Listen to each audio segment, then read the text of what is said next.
Histoire bizarre des abonnés. Bonjour Léo, mon nom est Sarah Regina et je vais te raconter une histoire très étrange qui m'est arrivée.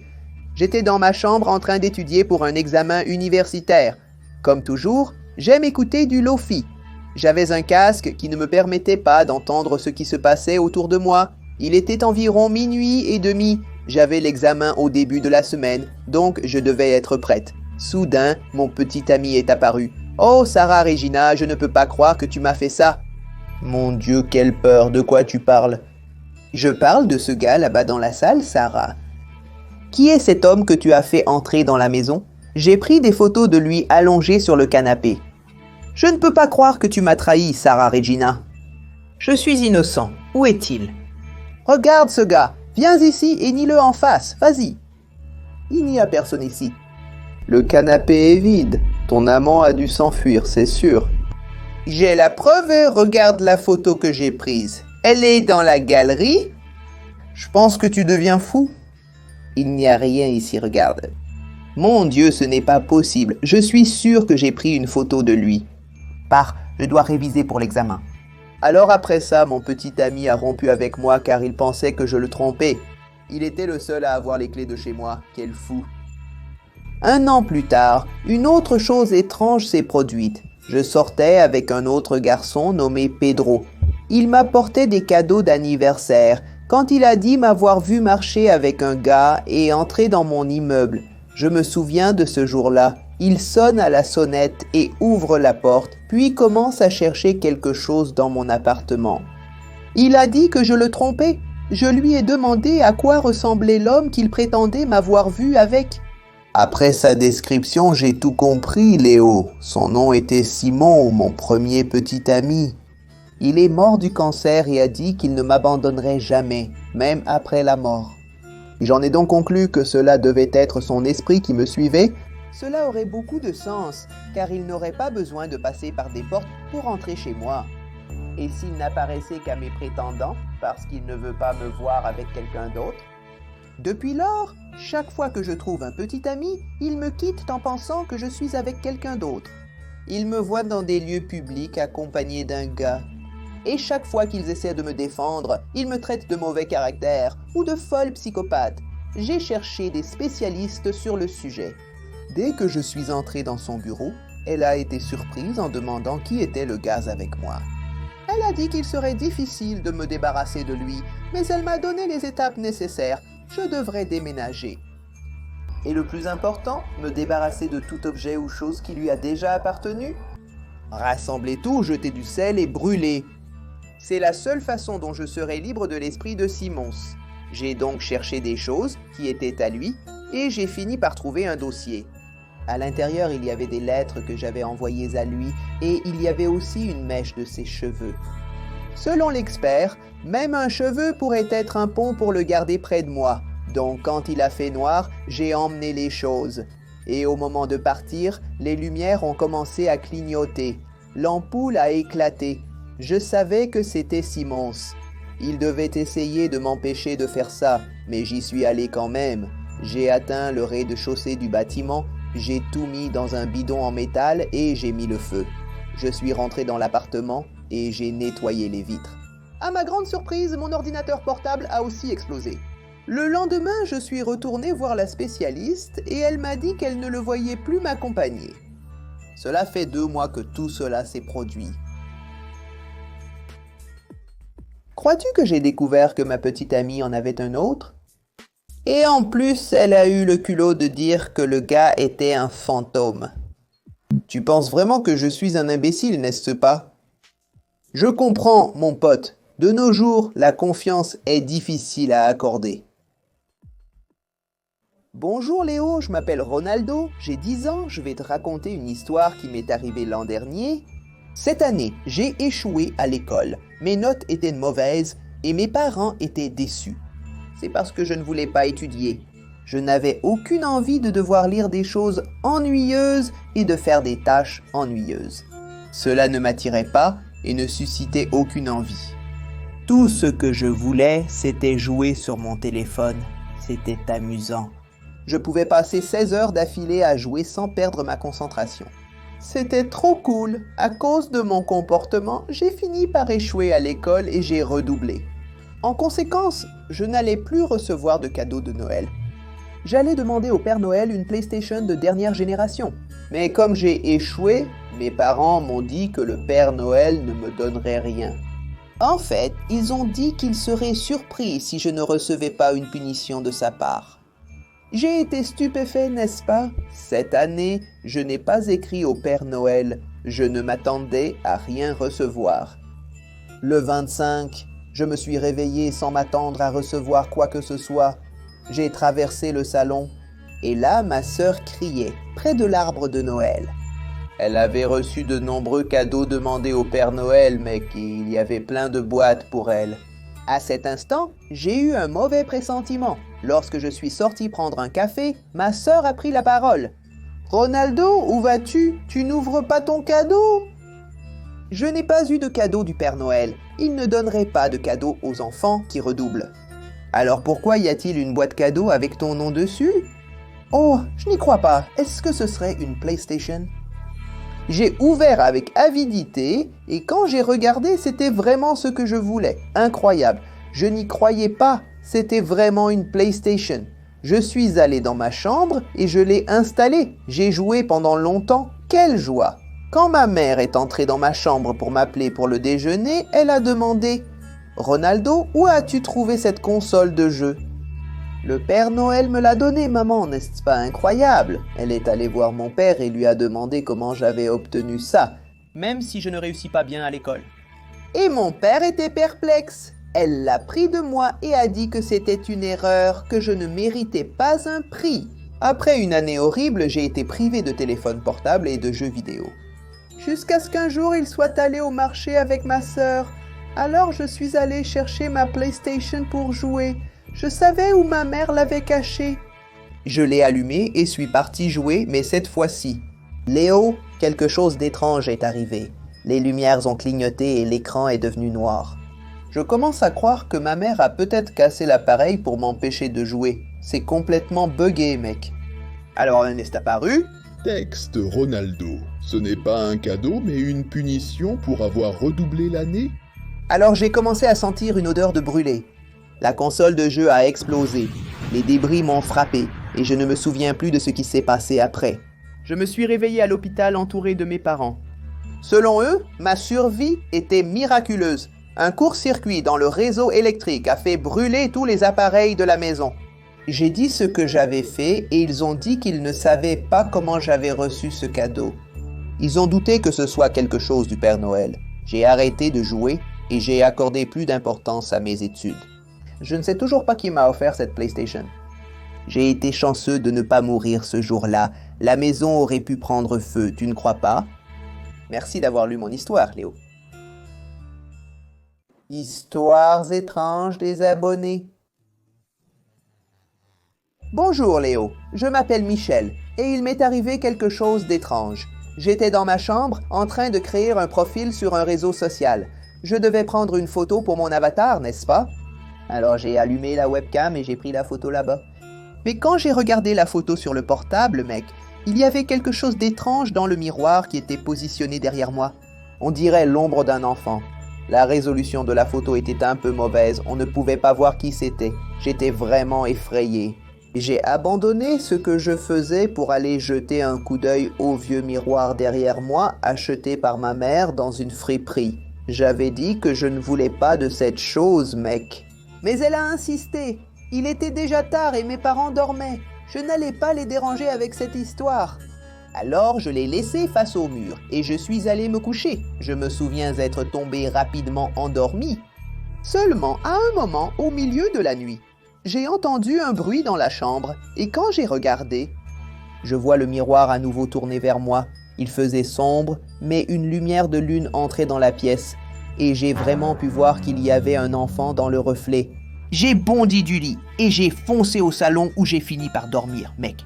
Le lendemain matin, j'ai parlé à ma mère de ça et elle a pensé que je plaisantais, mec. J'ai enveloppé le miroir dans un drap et l'ai rangé au sous-sol. Là, je dormais plus tranquille. Je suis allé finir de créer mon profil sur le réseau social avec une nouvelle photo. Quelques secondes plus tard, une demande d'amitié est apparue et quand j'ai vu qui c'était. C'est le même garçon du miroir, mec. Comment une telle chose peut arriver? En analysant son profil, j'étais choqué. Les photos semblaient être des années 40. J'essayais de prendre contact. J'ai alors reçu une notification sur le chat. J'avais peur de lire et j'ai laissé tomber. J'ai montré à ma mère à nouveau et elle n'a pas cru. Elle pensait que c'était une blague, mec. Intrigué, j'ai finalement ouvert pour... Salut, tu veux être mon ami? Je t'ai vu dormir ces derniers jours. Tu ronfles beaucoup, comme les choses de ce côté quand elles ont faim. Qui es-tu et d'où viens-tu? Pourquoi m'observes-tu pendant mon sommeil? Importe, je veux jouer avec toi. Penses-tu que me laisser dans le sous-sol m'empêchera de te rendre visite la nuit? Je lui ai répondu de me laisser tranquille et j'ai supprimé le réseau social. Je me suis assuré que ce sous-sol était bien verrouillé. Au milieu de la nuit, j'ai entendu des bruits bizarres. Je me suis levé pour voir. Quelque chose bougeait la porte du sous-sol. La poignée bougeait d'un côté à l'autre. On aurait dit qu'elle essayait de déverrouiller ça. Cela s'est passé il y a environ 5 ans, et jusqu'à aujourd'hui, j'entends ces bruits chez moi, mec. Ma mère pense que c'est un rat en bas, mais je sais très bien qui fait ça. Cette vidéo est offerte par le magasin Léo. Jetez un coup d'œil, il y a beaucoup de bandes dessinées pour vous. Bonjour Léo, vous pouvez m'appeler Rufus. C'était les vacances de fin d'année, et ma sœur et moi étions impatients d'aller chez nos grands-parents. Nous aimions passer du temps là-bas, car les vieux étaient âgés, n'est-ce pas? Et nous ne savions pas combien de temps ils resteraient parmi nous. Alors nous avons fait un appel la veille pour discuter. Ils ont dit qu'ils avaient préparé une dinde de haut niveau pour nous. Avec beaucoup d'accompagnement, j'adore manger et j'étais sûr que je remplirais mon ventre jusqu'à ne plus pouvoir en supporter. Alors le lendemain, nos parents nous ont emmenés là-bas. C'est à peu près 1 heure de route, alors nous sommes arrivés. Ils avaient un engagement, alors ils nous ont laissés à l'entrée, ont parlé rapidement avec mes grands-parents et sont partis. Nous avons embrassé les vieux et sommes allés mettre nos bagages dans la chambre d'hôte. Seulement, nous avons remarqué que nos grands-parents étaient un peu différents. Ils n'étaient pas aussi enthousiastes que la veille lors de l'appel vidéo. Nous soupçonnions qu'ils étaient fatigués ou quelque chose comme ça. Les personnes âgées sont toujours fatiguées, n'est-ce pas? J'ai invité mon grand-père à jouer au domino, notre passe-temps favori. Mais il a refusé. Alors, avec ma sœur, nous sommes allés ranger la chambre pour l'heure du coucher. Tout est déjà prévu. Nous avions déjà faim, mec. J'avais hâte de manger. Alors, en arrivant là-bas, les deux étaient là, immobiles, nous regardant. Ils nous ont dit de nous asseoir et ils nous ont servi une bouillie horrible. Ovoka, où est cette dinde que vous avez préparée pour nous? Nous avons mangé, c'est ce qu'il y a, manger. Vous devez prendre un peu plus de poids, vous êtes tout maigre. Et qu'est-ce que c'est que ça? Nourriture. Mange, garçon. Et ferme la bouche. Et ils sont sortis de la maison, ma sœur a dit qu'il y avait quelque chose d'étrange, qu'ils n'étaient pas nos grands-parents, j'ai eu très peur au début, je pensais qu'elle délirait, mais ensuite j'ai commencé à croire ce qu'elle disait, en les observant par la fenêtre, on pouvait voir qu'ils n'étaient pas humains. Nous sommes sortis par la porte arrière et nous sommes allés au garage pour appeler notre mère. Nous voulions rentrer à la maison, et quand nous sommes arrivés là-bas, nous avons vu du sang sur le sol. Nous avons demandé à rentrer et nous avons tout expliqué. Mais ils n'ont pas beaucoup cru. Ils pensaient que nous étions trop dramatiques, parce qu'ils n'avaient pas servi quelque chose que nous voulions. Quand nous sortions du garage, les deux nous attendaient. Pourquoi n'avez-vous pas mangé la nourriture que nous avons mise? Revenez et mangez maintenant. Le goût était horrible. Cela ressemblait à un mélange de pommes de terre et de farine. Ou je ne sais pas, mec. Quand ils ne nous regardaient pas, nous nous sommes débarrassés de ça et nous sommes allés dormir. Mais nous n'avons pas pu fermer l'œil. En pensant à ce qui se passait, n'est-ce pas? Ils ont frappé à notre porte. Je n'ai pas ouvert. Ils ont continué à frapper très fort. Ils ne semblaient même pas vieux. Nous étions acculés dans le coin de la chambre. D'un coup de pied, la porte s'est ouverte. Ils nous ont fait manger plus de nourriture dégoûtante Il était 3 heures du matin. Qui vient réveiller les autres à cette heure-là pour leur faire manger quelque chose? Vers 4 heures, j'ai vu leur ombre passer dans le couloir. Nous avons fini par y aller discrètement et avons remarqué une trace de liquide. Nous les avons suivis. Ils sont allés jusqu'au garage et étaient en train de discuter. Mais, Léo, c'était une langue que je n'avais jamais entendue auparavant, mec. Ce n'était ni de l'anglais, ni du français, cela semblait différent.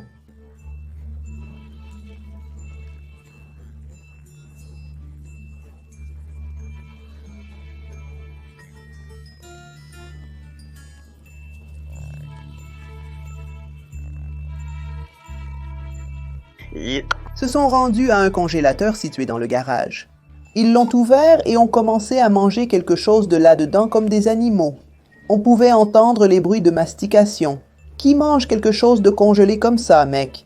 Nous nous sommes enfermés dans la chambre, en bloquant la porte et la fenêtre avec les lits. Nous avons dormi sur le sol. Le lendemain, j'ai appelé ma mère, prétendant que nous étions malades. Nos parents sont venus nous chercher. Quand ils ont demandé ce que nous avions mangé, nos grands-parents ont évoqué une sensibilité à l'assaisonnement. Ma sœur soupçonne que ces créatures ont tué nos grands-parents, prenant leur forme pour nous engraisser et nous manger. Nous ne sommes plus jamais retournés dans cette maison. Histoire bizarre des abonnés.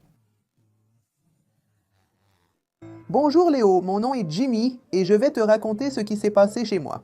Il y a 1 mois, ma petite sœur est rentrée à la maison avec une nouvelle poupée. Selon elle, elle l'avait reçue de tante Gertrude. Je ne sais pas ce qu'elle a fait pour gagner parce qu'elle ne se comporte pas très bien à l'école. Mais bon, jusqu'à l'aube. Je me suis réveillé avec quelque chose qui me frappait la tête. C'était la poupée, sûrement lancée par ma sœur. Pendant que je dormais pour me taquiner.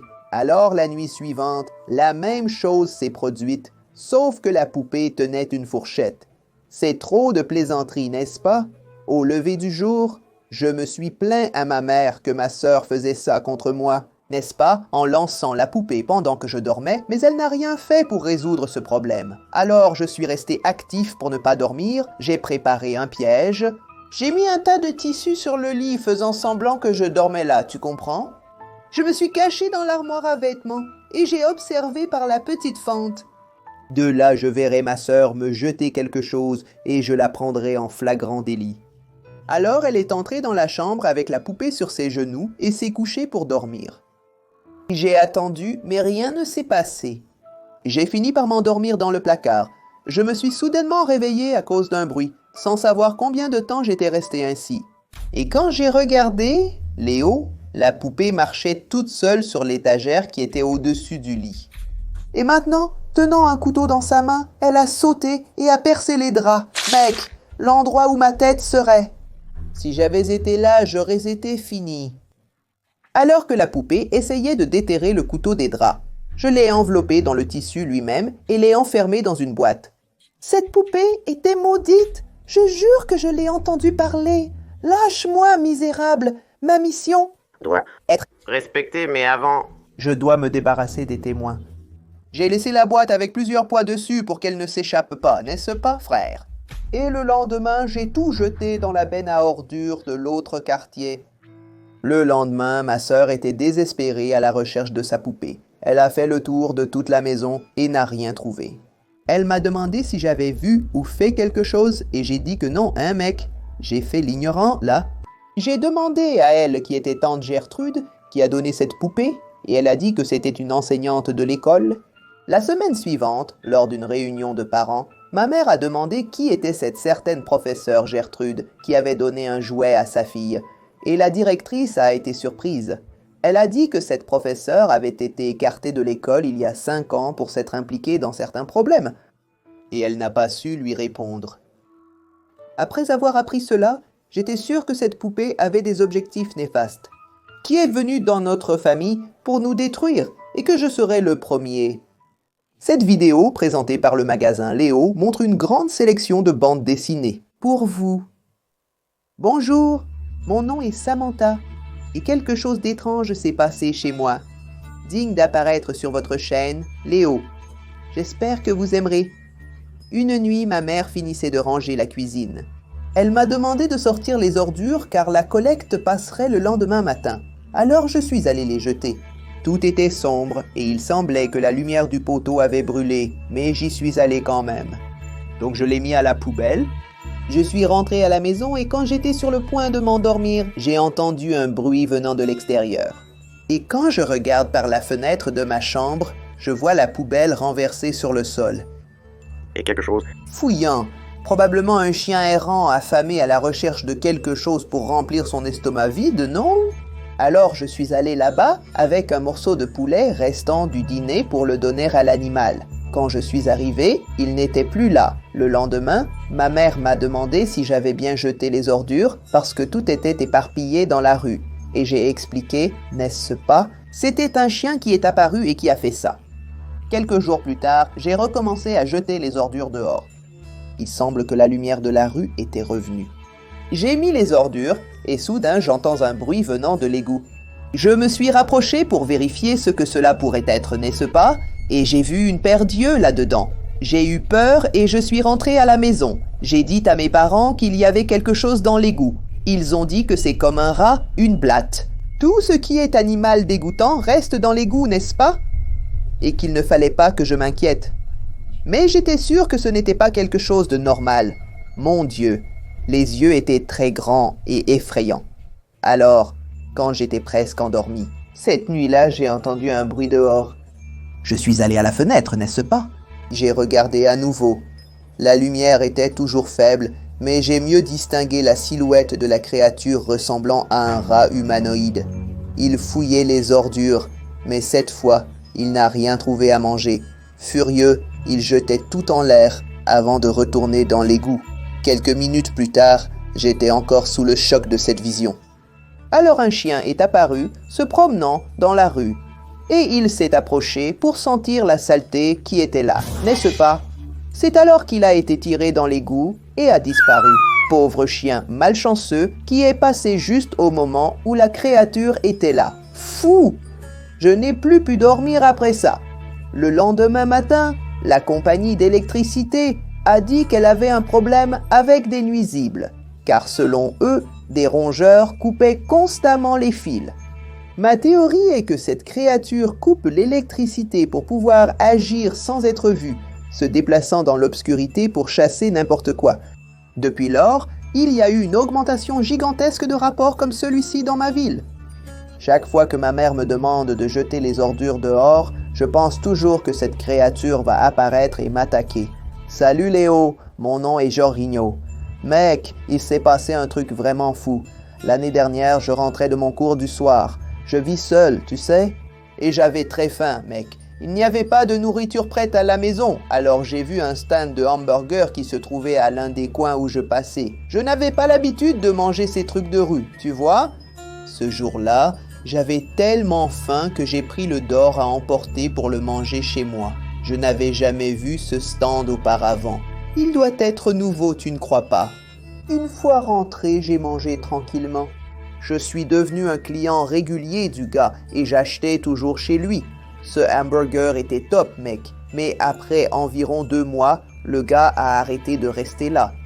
C'était une grosse erreur, je prenais un encas ici pour me faciliter la vie. Alors quand je rentre à la maison, j'allume la télé pour regarder le journal local. C'est alors qu'une urgence est apparue.